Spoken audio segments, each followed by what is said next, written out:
Allez Goliath, vas-y.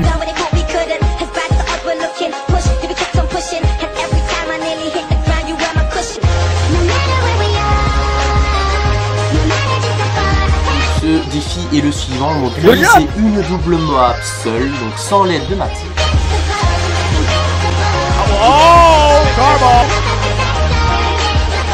Allez Goliath.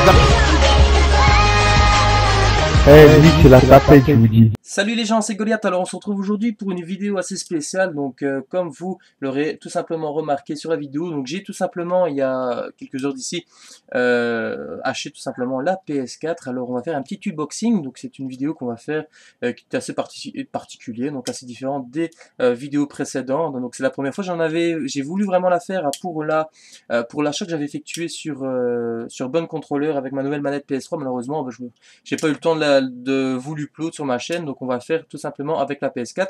Pourquoi j'ai acheté maintenant la PS4? Ben c'est simple, tout simplement parce que Destiny est sorti et c'est clair et net que je me suis posé quand même pas mal de questions. Je me suis dit que j'allais quand même avoir plein de retard sur les gens. À la base je voulais acheter la PS4 en pack avec l'Advanced Warfare, donc au moment du 1er novembre, au moment de la sortie d'Advanced Warfare. Mais c'est vrai que je me suis posé pas mal de questions. Je me suis dit bon, si j'achète à ce moment-là, c'est clair et net qu'à partir du moment que je vais aller sur Destiny, je vais me prendre carrément des calotés pas possibles avec des mecs qui auront un niveau dessus de moi bien plus supérieur. Donc je suis pas le style de mec qui aime bien se faire prendre des rousses. Donc voilà, je me suis dit que c'était peut-être le moment d'acheter la PS4 avec Destiny pour pouvoir déjà m'habituer à la manette, parce que la manette est complètement différente. Donc voilà, ben on va directement de ce pas ouvrir le petit paquet. Je pense que vous voyez bien. Alors qu'est-ce qu'on a? Donc on a forcément le jeu Destiny, ça je pense que je l'ouvrirai tout simplement après.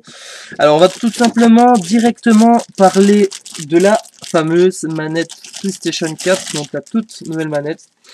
Donc une manette complètement différente. On avait l'habitude de jouer avec une manette toujours bien précise au niveau esthétisme, au niveau poids, depuis la PlayStation 1, et ici c'est clair qu'avec la PlayStation 4 c'est une manette complètement différente. Alors vous voyez déjà que si je prends une manette de base PlayStation 3, donc vous voyez déjà la différence au niveau de la taille. Alors une petite comparaison, donc j'ai pris directement mon mètre ruban, on va un peu mesurer la grandeur, la taille de la manette de la PlayStation 3. Donc elle fait exactement 16 cm. Et la PlayStation 4, elle fait... C'est à peu près la même chose. Elle fait 16 cm,5. Donc voilà, elle est juste un petit peu plus grande que la manette d'origine de la PlayStation 3.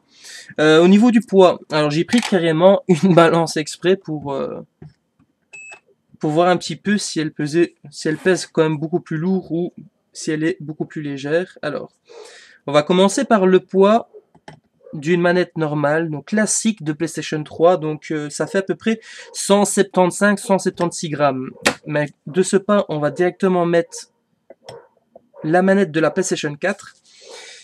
Et la manette de la PlayStation 4, elle fait 217-218 grammes, donc elle est quand même bien plus grosse. Elle pèse quand même bien plus que une manette classique de la PlayStation 3. Donc moi je suis pas trop habitué à tenir des manettes, je vais dire d'un poids assez conséquent. Moi j'aime bien les manettes légères. Voilà pourquoi j'avais pris tout simplement cette manette-ci de Bon Controller. J'avais demandé justement de retirer je vais dire tout ce qui est vibration pour avoir une légèreté dans la manette, parce que moi j'aime pas trop avoir une manette très lourde. Donc voilà pourquoi j'avais pris ce style de manette.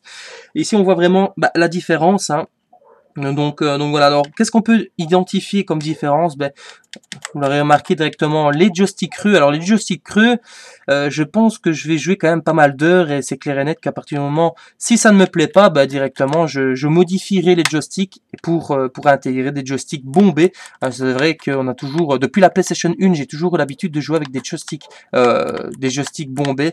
C'est clair ici que creux, ça va être complètement différent. Est-ce qu'on va avoir un meilleur shoot, une meilleure précision avec des joysticks creux? Ça reste à voir avec des heures de pratique dans les jeux. Donc voilà, on passe maintenant à la matière. Alors vous avez une sorte de matière spécifique, si vous voulez, à la manette pouvez voir une sorte de grip comme ça. On a l'habitude de, vous pouvez sur internet trouver des grips pas très chères. Moi malheureusement, moi j'ai pas eu je veux dire, j'ai pas trouvé que je devais mettre un grip sur ma manette, donc du coup j'ai préféré pas en mettre. Mais c'est clair et net que esthétiquement parlant c'est beau. Maintenant, c'est clair et net que moi, je suis quelqu'un qui transpire énormément des mains. Je suis toujours censé en train de frotter sur mon jean, sur mon pantalon pour frotter mes mains tellement qu'elles sont remplies d'humidité, de transpiration. Donc du coup, c'est clair et net que pour PlayStation 4, le fait d'avoir intégré un grip comme ça à la manette, c'est quand même assez chouette. Donc pour les gens qui transpirent tout comme moi énormément des mains. Donc voilà. Alors ce qu'on peut voir également, c'est qu'il n'y a plus de boutons Select et Star comme on avait l'occasion sur les manettes de base de PlayStation. Maintenant c'est remplacé par d'autres boutons différents, donc Share et Options. Donc il faudra voir un petit peu à quoi ça correspond. Ils ont intégré, ça je pense que vous le savez également, l'écran digital. Hein. Donc c'est juste un petit côté gadget pour moi. C'est tant qu'une manette fonctionne bien, c'est le principal. Donc qu'on peut intégrer des trucs, des gadgets, bon, ça reste juste un petit plus, ça reste sympa. Voilà, c'est fun. Au niveau des croix, c'est pareil. Au niveau des boutons, c'est pareil également. On va maintenant parler des trigger stop. Alors les trigger stop, ce sont les espèces de gâchettes, si vous voulez, qu'on retrouve sur chaque manette, que ce soit Xbox ou PlayStation. Donc vous voyez un petit peu la différence des trigger stop entre une manette classique de PlayStation 3, comme on avait l'habitude de voir sur les consoles PlayStation, et ici maintenant. Vous voyez un petit peu, donc c'est quand même assez bien court. Ils sont quand même je veux dire, les trigger stop qu'on avait l'habitude d'utiliser était quand même assez bombé comme ça.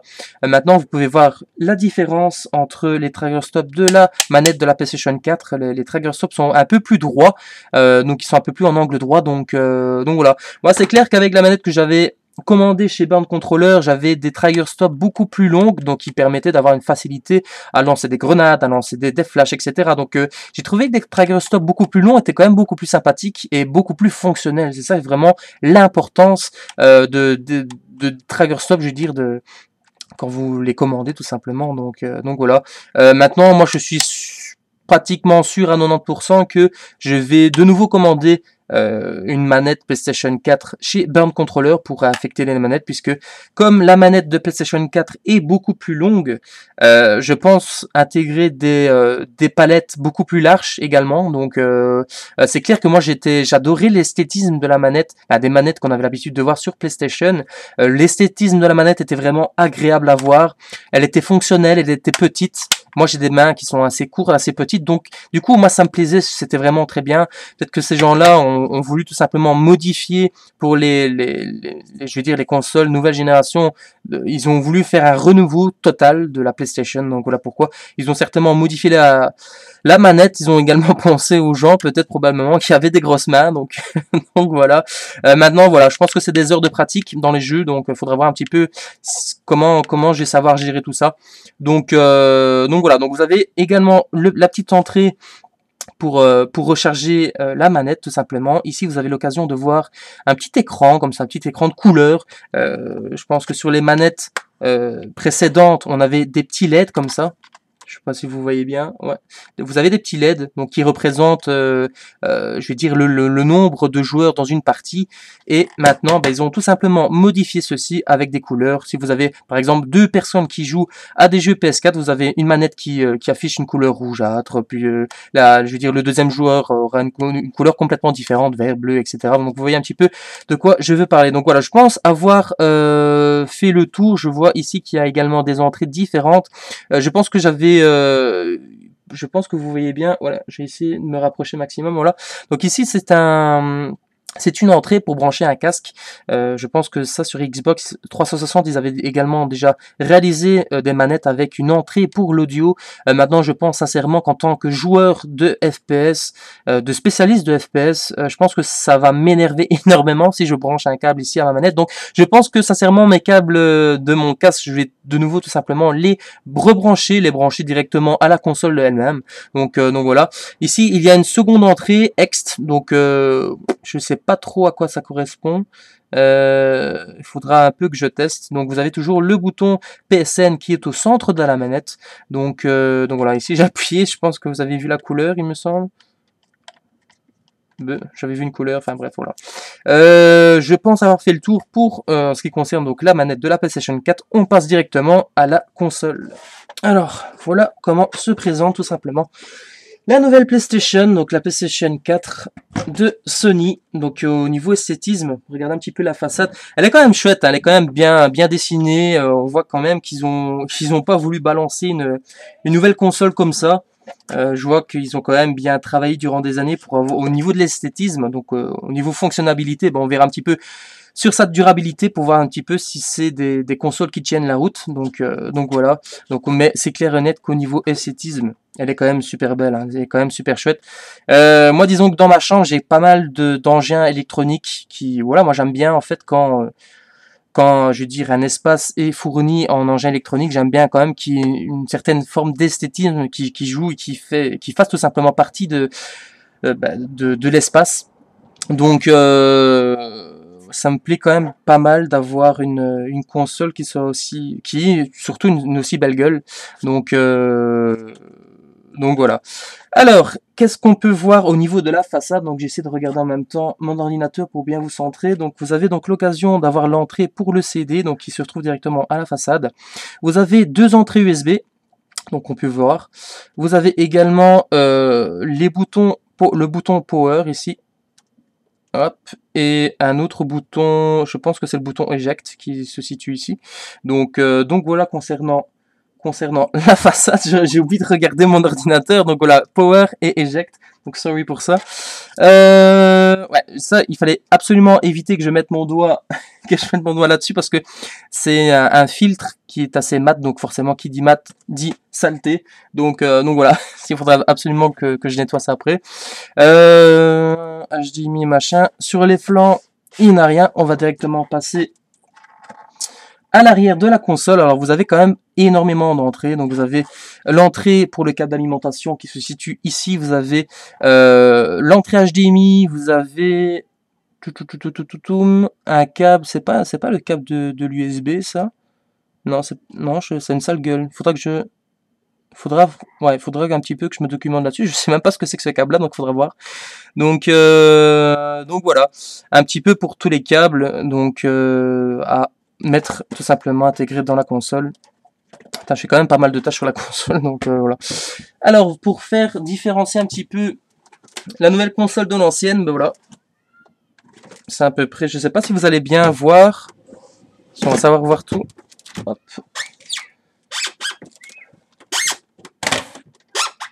Voilà, normalement vous voyez bien. Donc c'est à peu près la même, c'est à peu près le même calibre, le même, je veux dire, gabarit.